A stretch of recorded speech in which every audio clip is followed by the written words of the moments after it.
Hürmetli vatandaşlarım, bugünkü leksiyamızla başlayımız. Leksiyada sadaqacı rozu. Cungo taraf, Cungo'ga qaytırıp berilgen Uygurlar toğrusida.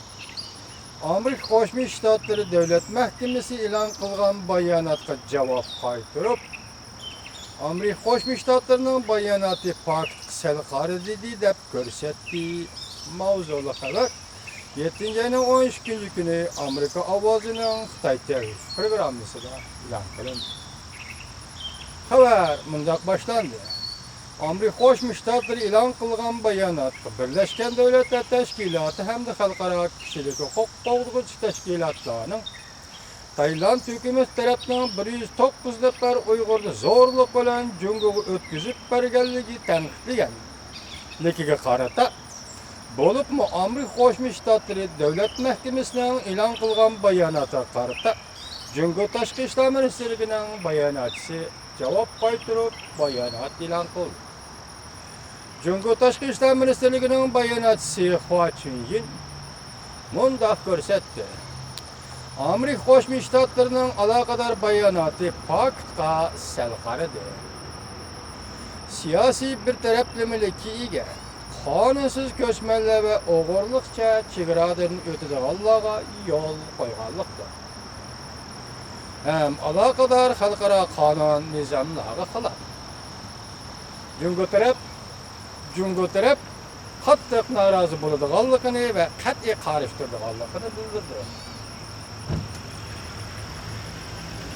Amerika tarafga qattiq fikr qo'ydi.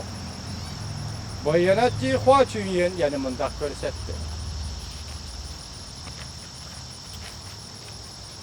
Jungo taraf Amerika Qo'shma Shtatlari tomonidan Jungoning qonunsiz ko'chmanlarga zarar berishtirishchanlikqa to'g'ri muomala qilib, xato bayonot e'lon qilishni to'xtatib, amaliy harakati orqali Amerika Jungo munosabatining sog'lom taraqqiy qilishini qo'g'dashi kerak.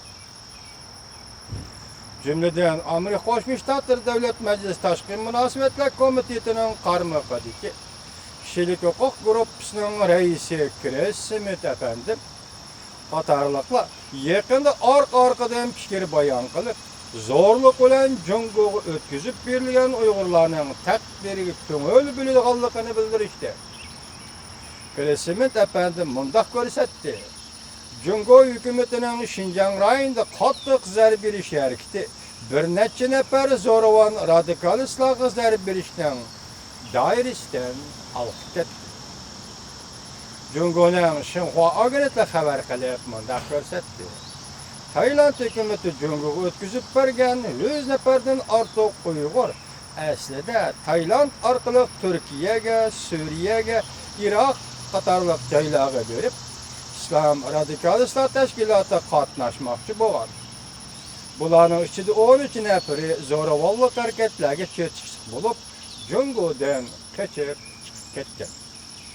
Jungo televiziya xabarlarida aeroplanda elib ketilayotgan Uyg'urlarning yanada saqchilarning o'ltirilganligini ko'rsatdi dedi xabar.